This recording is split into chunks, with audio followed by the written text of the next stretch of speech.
Patia mawaidha pia sisi. Sawa. Kama kijana. Sasa ile kitu ambayo ningeweza kuambia vijana, wawe na kitu ambayo inakuwa na uvumilivu, wavumilie na wamgoje Mungu. Pia tena watie bidii, kutia bidii na kugoja Mwenyezi Mungu na kushika wakati ambao wanaenda kutafuta vitu zao, wanashika vizuri na wasiharibu, sababu Mungu anakuwa amewabariki.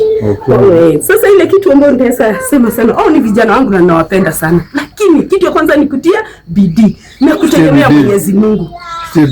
Tia bidii na kutegemea Mwenyezi Mungu. Sababu baraka zote zinatoka kwa Mwenyezi Mungu.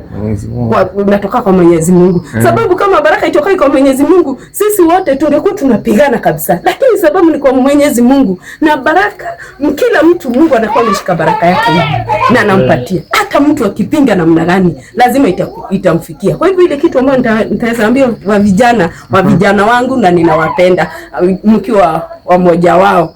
Ile kitu ya kwanza ni kutia bidii. Kutia bidii na tena kutegemea Mwenyezi Mungu na kukosa kukufa roho. Vijana tumesikia, acha tuseme kitu tumesikia. Kukosa kukufa roho.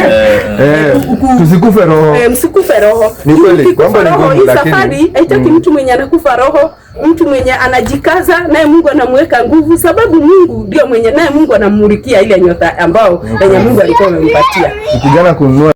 So the words of advice from Mathe Jumanze, nilifeel so challenged. Mimi nimefeel so challenged. Yeah. Mathe kama utaona hii video, hata wewe sikuweza. Lakini yote tunasema ni ya Mungu. Ni God man, ni God anapanga.